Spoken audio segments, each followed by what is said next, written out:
네, 데일리 건강. 오늘은 내과 전문의 엄환식 원장님과 함께 할게요. 어서 오세요. 네, 안녕하세요. 내과 전문의 엄환식입니다. 네, 반갑습니다. 자, 오늘은 어떤 주제로 이야기 나눠볼까요? 관절염의 종류에는 퇴행성 관절염, 류마티스 관절염, 외상성 관절염, 통풍 관절염, 척추 관절염, 루푸스, 그다음에 결핵성 관절염, 화농성 관절염 등 굉장히 종류가 많습니다. 네네. 오늘은 그 중에서도 자가 면역 질환의 대표적인 질환인 류마티스 관절염에 대해서 여러 가지를 준비했습니다. 관절염의 종류가 생각보다 굉장히 많은데요. 그 중에서 가장 흔하게 나타나는 게 바로 오늘의 주제인 류마티스 관절염이랑 퇴행성 관절염이 아닐까 싶은데, 자, 본격적인 시작에 앞서서 이 두 관절염의 차이점도 알아보겠습니다. 어떤 차이점이 있을까요? 먼저 퇴행성 관절염을 말씀드리면, 퇴행성 관절염은 나이가 들면서 관절이 노화되고, 그럼에 따라서 관절도 나이가 들어서 생기는 그 퇴행성이 되겠습니다. 네. 거기에 비해서 류마티스 관절염은 면역 이상으로 발생하는 자가 면역 질환입니다. 일종의 병입니다. 그래서 원인은 다르지만 관절이 아프다는 점에서 굉장히 비슷합니다. 네. 증상을 보면 류마티스 관절은 아침에 일어나면 관절, 특히 손이 뻣뻣하고요. 네.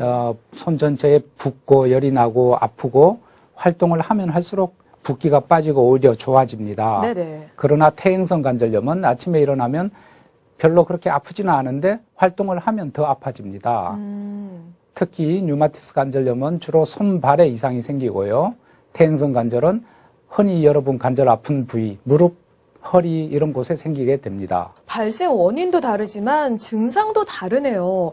근데 이 류마티스 관절염이랑 퇴행성 관절염이 동시에 나타나는 경우도 있을까요? 네, 가능합니다. 나이가 드신 분 중에서 퇴행성 관절염이 이미 있는 상태에서 네. 류마티스 관절염이 걸리는 수가 있고요.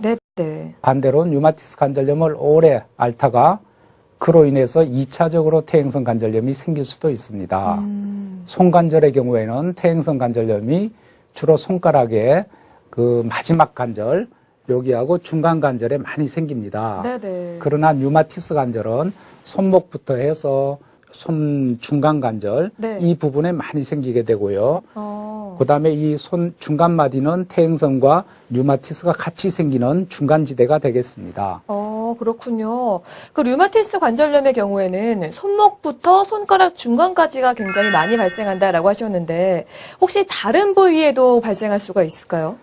손관절, 특히 손목이나 중수지 관절이라고 해서 중간 관절하고 중간 마디 관절에 가장 많이 생기지만, 네. 그 외에도요, 발목이나 발가락, 무릎, 팔꿈치, 어깨, 턱관절, 목관절, 이 몸에 있는 여러 가지 관절을 거의 모두 침범할 수 있습니다. 그러나 예외가 있습니다. 하부 척추, 우리 요추라고 하고 흉추라고 하는 그 허리에는 잘 오지가 않습니다. 그렇군요. 근데 이 류마티스 관절염은요, 우리가 일반적으로 난치성 질환, 그리고 뭐 만성적 질환, 이렇게 인식하는 경우가 많잖아요. 실제로 당뇨병처럼 정말 치료가 어렵고 꾸준히 관리해야 되는 그런 질환일까요? 맞습니다. 적절히 그래요? 치료하지 않으면 수년 또는 수십 년에 걸쳐 병이 계속 진행하게 됩니다. 네. 류마티스 관절염의 경우 아주 경과가 다양한데요. 20% 정도에서는 약을 복용하고 몇 달 정도 잠시 고생하면 다 좋아져서 다시 재발하지가 않습니다. 네. 이런 경우를 완치라고 합니다. 그러나 이런 경우는 불행히도 그리 흔하지는 않고요. 네. 또 다른 20% 정도의 환자들은 병이 나았다가 몇 년 있으면 다시 또 아프고 또 치료하면 낫고 이렇게 경과를 반복하게 됩니다. 그러나 이런 분들도 장기간 추적해보면 관절 파괴는 거의 없고 네. 기능장애도 별로 없습니다.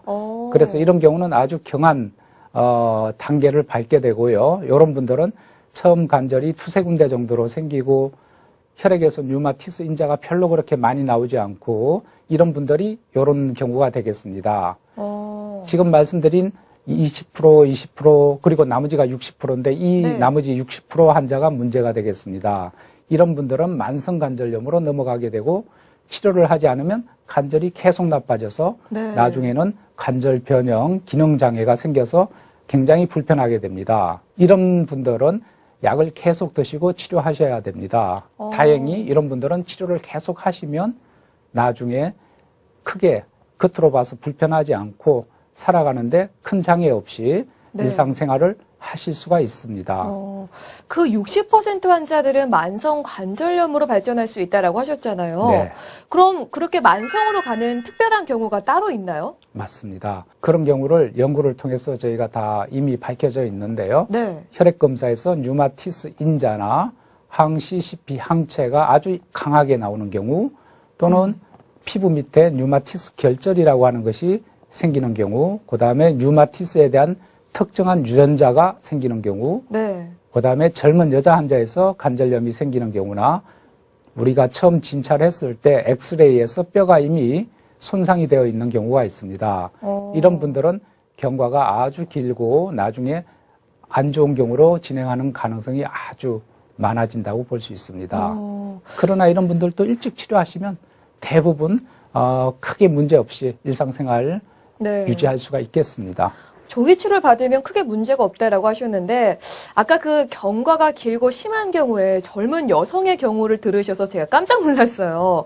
보통 일반적으로 이런 관절염의 경우에는 노인성 질환으로 알고 있잖아요. 그런데 지금 말씀하신 것처럼 류마티스 관절염에는 그보다 더 어린 학생들도 걸릴 수가 있다라고 봐도 될까요? 맞습니다. 류마티스 관절염은 일반적으로 30에서 50대 여성분들이 제일 많이 생깁니다. 네. 하지만은 실제로는 10대나 20대 젊은 나이의 여성분들도 흔히 볼 수가 있습니다.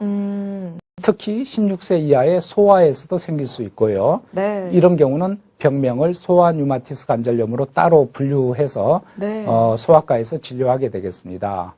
그래서 지금 남자보다는 여자분들이 주로 서너 배 정도 많이 발생해서 젊은 여자분들도 관절이 아프시면 꼭 확인해 보셔야 합니다. 서너 배나요. 그래서 그런지 이 류마티스 관절염이 임신과도 연관이 있다라고 알고 있거든요. 이것도 맞는 말인가요?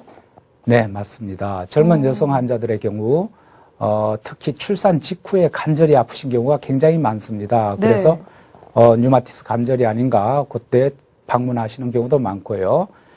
특히 류마티스 관절염을 앓고 계신 그 환자 중에 임신을 하게 되면 네. 관절이 좋아지는 경우가 많습니다. 그래요? 네, 요 원인은 여성 호르몬이 일시적으로 임신할 때 약간 우리 분비가 변화가 생깁니다. 그 일시적 현상으로 인해서 관절이 좋아지는데 이런 것들을 어떤 환자분들은 임신하면 관절염이 낫는다. 잘못 네. 오해를 하셔서 네네. 임신으로 관절염을 치료하겠다 이런 분들도 있으시고요. 네네. 그런 경우는 아니고 다시 임신이 끝나고 출산하게 되면 관절이 나빠집니다. 그래서 꾸준히 치료하셔야 되고 임신을 하게 되면 태아의 그 세포가 엄마 몸 안으로 들어가게 됩니다. 그러면서 네네. 엄마의 면역 기능을 조절하게 되고 관절염이 또 호전된다 이런 이론도 있고요. 어쨌든 임신을 하면 류마티스 관절은 좀 좋아지지만 네. 임신이 끝나면 다시 나빠지니까 여전히 치료하셔야 됩니다. 그러니까 류마티스 관절염 환자 중에 임신을 해서 좀 증상이 호전되는 경우도 있지만 임신을 한다고 해서 무조건 다 낫는다라고 봐도 안 되겠네요. 그렇죠. 그래서 일부에서는 오히려 악화되는 경우도 있습니다. 그래요? 그럼요. 그래서 대부분은 좋아지지만 악화되는 경우도 있고 하기 때문에 네. 관절염 낫게 하려고 임신을 하겠다. 이것은 사실 현명한 생각이 되지 못합니다. 그렇군요. 네. 그런데 반대로 류마티스 관절염 환자는 임신을 하면 안 된다라는 생각도 있어요. 이거는 어떤가요, 원장님? 아닙니다. 류마티스 관절염 환자는 임신에 전혀 문제가 없습니다. 그다음에 정상적인 분만이 가능하고요. 네네. 태아에서도 어떤 기형이나 이런 문제가 생기지 않습니다. 다만 그 류마티스 관절염 약제 중에 일부는 그 태아의 기형을 유발할 수 있는 약제가 있습니다. 네. 그래서 미리 의사하고 상담해서 임신 준비하기 전에 약제를 적절하게 변경하면 아무 문제가 없습니다. 알겠습니다. 건강한 임신과 출산에 전혀 영향을 주지 않는다고 하니까요. 임신을 준비하신다면 담당 전문의와 상담을 하시고 약물 조절만 잘 하시면 될 것 같습니다. 자, 다음 질문 드려볼게요. 류마티스 관절염이 의심이 돼서 병원을 찾았을 경우에는 어떤 검사를 받게 될까요? 네, 우선 혈액 검사와 그다음에 엑스레이를 검사하게 되겠습니다. 네. 혈액 검사에는 기본 혈액 검사와 더불어서 류마티스 인자 검사, 항CCP 항체 검사가 중요한 검사입니다. 그 다음에 엑스레이에서는 뼈 엑스레이를 통해서 관절 손상이 진행됐는지 여부를 판정하게 되겠습니다.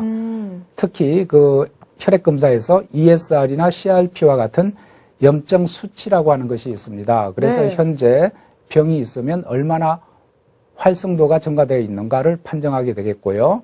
여기서 질병 활성도라고 하는 이야기가 나오는데 질병 네. 활성도는 진찰할 때 관절염의 개수, 그 다음에 관절이 부어있는 관절의 개수, 그 다음에 환자가 내가 지금 얼마나 아프다라고 하는 것을 10점 중에 2점, 3점, 5점 이렇게 평가하는 점수, 네. 이런 것들을 다 포함해서 전체적으로 관절염이 경한지 중한지 이렇게 판정하는 그런 단계가 되겠습니다. 이것을 통해서 치료에 반영을 하게 되겠습니다. 근데 혹시 원장님 그 별다른 증상이 없어서 전혀 생각도 안 하고 있었는데 뭐 정기적인 검사라든지 아니면은 회사에서 신체 검사 받아보라고 해서 받았다가 그 류마티스 인자가 양성으로 나오는 경우도 있을까요? 네. 류마티스 인자는 정상인의 5% 정도에서 양성으로 나온다고 알려져 있습니다. 이런 경우를 병이 없는 상태에서 양성으로 나오는 위양성, 가짜 양성이라고 부릅니다. 네네. 그래서 사실 병이 없는 상태에서 검사에서만 나오는 거기 때문에 네. 별 의미는 없습니다. 그러니까 이 류마티스 인자가 양성인 경우에는 그렇지 않은 경우에 비해서 관절염 발병할 확률이 높아지는 거죠? 그렇습니다. 하지만 그 중요한 것은 류마티스 인자가 양성이어도 관절염이 생기지 않는 분들이 훨씬 많습니다. 네. 그래서 그 당시 특별한 증상이 없다. 네. 그러면 양성으로 나오는 그 검사 결과만 갖고는 류마티스 관절염으로 진단하지 않습니다. 저희가 이제 그런 환자분들이 오시면 류마티스 인자가 아주 많이 높은 분들의 경우는 물론 이제 6개월, 1년 이렇게 한두 번 더 추가 추적 검사를 하게 됩니다. 대부분은 별 문제 없이 지나는 경우가 더 많습니다. 대부분은 별 문제가 없는 경우가 많다라고 하셨지만 그래도 안심하기에는 조금 좀 걱정이 돼요. 이렇게 만약에 양성으로 나왔을 경우에 관절염 외에 또 어떤 질환으로 발생할 확률이 있을까요? 네, 대표적인 게 류마티스 관절염이고요. 류마티스 인자가 양성으로 나오는 다른 여러 가지 병들이 있습니다. 그래서 의사가 진찰, 그다음에 검사에서 이런 것들을 확인하게 되겠고요. 네. 양성으로 많이 나오는 그런 상황은 나이가 많을수록, 즉 우리가 나이가 먹을수록 류마티스 인자는 약간씩 증가하게 됩니다. 네네. 그 다음에 B형이나 C형 간염, 그 다음에 결핵이 있다든지 세균 감염이 있다든지 이런 경우, 또 루푸스나 여러 가지 쇼그렌 증후군 이런 류마티스 질환이 있을 경우에 류마티스 인자가 양성으로 나옵니다.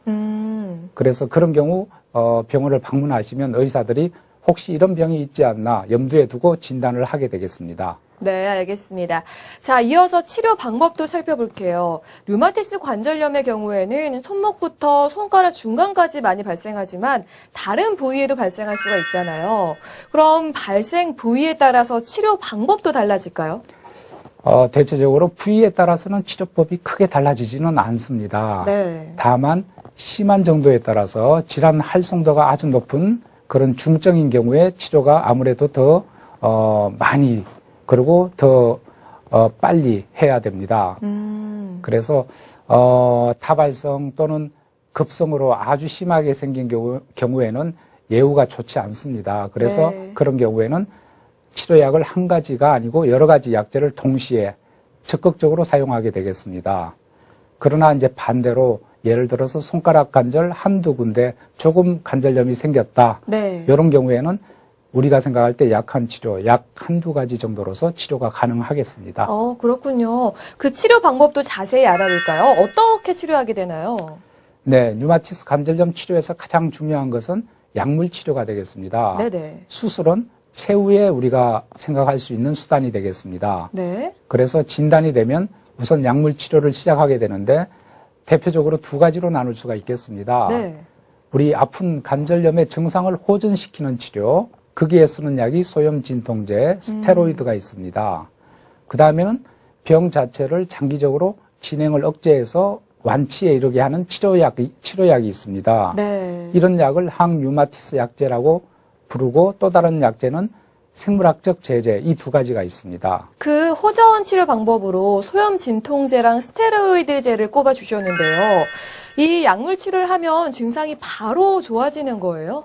그렇습니다. 대부분은 바로 좋아지지만 100% 그렇게 되지는 않고요. 그 네. 약만으로 치료가 완전히 해결되진 못합니다. 네네. 다시 말씀드리면 소염 진통제나 스테로이드를 사용해도 한 반 정도에서는 치료가 완벽하게 되지 못해서 다른 치료가 필요하게 되겠습니다. 그래서 치료 효과를 얻기 위해서 항류마티스 약제, 생물학 제제 이런 약제를 사용하게 됩니다.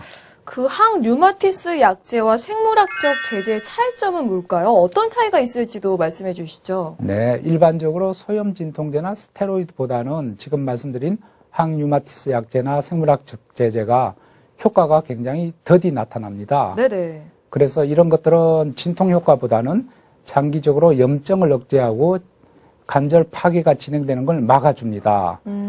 그래서 치료약제를 오늘 드셨다고 해서 내일 당장 통증이 없어지고 관절이 좋아지진 않습니다. 네. 적어도 3개월 이상 복용해야 관절이 서서히 좋아지고 치료 효과를 볼 수가 있는 장기간 사용하는 약물이 되겠습니다. 그래서 이런 약들은 반짝하는 진통 효과는 없는 대신에 장기적으로 복용하시면 관절이 망가지고 변형되는 걸 막아주게 되겠습니다. 그래서 이제 이런 의미에서 류마티스 관절염의 그 질병 경과를 변경하는 또는 수정하는 약물이다 이렇게 알려져 있습니다. 아, 그렇군요. 그런데 일반적으로 이 관절염 약은 굉장히 독하다, 또 오래 먹으면 속을 다 버린다 이런 인식이 있어요. 실제로도 그럴지 궁금해요. 네, 아무래도 여러 가지 약제를 쓰니까 다양한 부작용이 있을 수가 있습니다. 네. 그래서 여러 가지 약제를 대표적으로 부작용을 한번 정리해 드리면 네. 소염 진통제는 알레르기 반응이나 위장장애, 말씀하신 위장장애가 있을 수 있고요. 네네. 간에도 영향을 주고 콩팥에도 영향을 줄 수 있고 몸이 약간 붓는다든지 이런 부작용이 있을 수가 있겠습니다. 그 다음에는 스테로이드인데요. 스테로이드에 대해서 또 부작용 굉장히 민감하게 반응하시는데 이 스테로이드는 장기간 사용할 때 특히 부작용이 문제가 되고요. 대개 용량하고 사용 기간이 길면 길수록 부작용이 많이 나타나게 되고요. 경미한 부작용은 피부가 좀 이렇게 얇아지고 얼굴하고 상체가 약간 살이 찌면서 얼굴이 둥글게 이 달 모양으로 변합니다. 그런 것을 우리가 네. 쿠싱 모양의 그 얼굴이다 이렇게 표현하는데요. 그것뿐만 아니고 이제 오래 드시면 당뇨, 고혈압, 고지혈증, 그 다음에 또 조금 더 진행하면 뼈가 약해져서 골다공증에 의한 척추가 내려앉는 압박골절, 네. 그 다음에 눈에 백내장 이런 것들이 생길 수가 있겠습니다. 그 다음에는 이제 치료약으로 많이 쓰이는 항류마티스 약제의 경우에는 네. 약을 드시고 나서 속이 조금 미식거린다든지 속이 쓰린다든지 이런 위장 부작용이 있을 수 있고요. 간 기능이 저하된다든지 그 다음에 탈모가 생긴다, 골수가 억제되어서 우리가 약간 빈혈이나 백혈구 감소가 생기는 이런 것들 네. 생길 수 있고요. 생물학적 제제라고 해서 많이 쓰는 약의 경우에는 그 약을 쓰고 나서 피부 알레르기나 피부병, 그 다음에 주사 부위가 가렵다든지 이런 것들, 결핵, 세균 감염, 대상포진 이런 부작용이 있을 수가 있겠습니다. 그러나 이제 이런 다양한 부작용이 환자가 느낄 수 있는 것도 있고 어떤 것들은 환자가 미리 알아챌 수가 없는 것들이 있습니다. 네네. 그래서 이런 약을 복용하실 때는 3에서 4개월마다 한 번씩 소변 검사, 혈액 검사 이런 것들을 해서 혹시 부작용이 생겼는지 확인을 하게 되겠습니다. 딱히 증상을 느끼지 못하더라도 약물 치료를 하신다면 계속해서 검사를 받으셔야겠네요. 그리고 아까 그 류마티스 관절염 치료에서 가장 중요한 건 약물 치료고 그 최후의 수단이 바로 수술이다라고 하셨잖아요. 그러면은 어떤 경우에 수술을 받게 될까요? 네, 환자분들 중에는 수술해서 완전히 이 병을 낫게 하고 싶다 이런 분들도 계시는데 네. 수술은 마지막 수단입니다. 그래서 요즘은 예전보다 수술을 더 적게 합니다. 왜냐하면 더 좋은 약들이 많이 나왔기 때문입니다. 네네. 그래서 예전에는 약물 치료를 해보고 잘 반응을 하지 않는다. 그러면 수술을 하기도 했습니다. 염증을 제거하고 그 다음에 약물을 같이 병행을 했습니다. 하지만 요즘은 아주 초기에 일찍 오신다. 그러면 약물 치료로만 해도 관절이 파괴되거나 변형되는 걸 충분히 막을 수가 있겠습니다. 요즘 그래도 수술을 하는 경우가 있는데 그 경우에는 치료가 불충분해서 변형이 아주 심해져서 네. 관절이 안 펴진다든지 걸음걸이가 불편하다든지 또는 관절염이 심하면 신경을 눌러서 손이 저리다든지 그런 경우가 있는데 그런 경우에 한해서 수술을 하게 되겠습니다. 아, 그렇군요. 자, 그럼 마지막으로 류마티스 관절염을 예방할 수 있는 방법을 알려주세요. 원인이 밝혀지지 않아서 좀 어렵지 않을까라는 생각이 드는데 그래도 좀 방법이 있을까요? 네, 굉장히 어려운 질문입니다. 네. 류마티스 관절염의 원인 아직 확실히 모릅니다. 하지만 알려진 것 중에는 유전적 소인이 있습니다. 네. 그래서 체질적으로 타고난 것에다가 우리가 환경적인 어떤 요인이 더해서 생기는 병입니다. 네네. 현재까지 알려진 것 중에는 담배, 흡연이 류마티스 관절을 유발한다는 것이 최근 10년 동안 밝혀진 연구 결과입니다. 네. 그래서 금연하시면 류마티스 관절염 예방에 도움이 됩니다. 그 다음에는 면역 질환이기 때문에 우리 면역을 항상 잘 유지해 주시면 아무 문제가 없는데 그렇게 하기 위해서는 규칙적인 식생활, 그 다음에 우리 적당한 운동, 특히 유산소 운동이 좋습니다. 네. 그렇게 하시면 면역 기능이 강화되면서 류마티스 관절염 예방이 가능하다고 보고 있습니다. 네, 잘 들었습니다. 류마티스 관절염 치료는 어렵지만 분명 불치병은 아닌데요. 관리만 잘하면 완치에 가까운 효과도 얻을 수 있을 뿐만 아니라 정상적인 일상생활도 가능하다고 합니다. 긍정적인 마음으로 적극적인 치료와 관리 정말 중요하겠습니다. 자, 오늘은 여기까지입니다. 원장님 고맙습니다. 네, 감사합니다.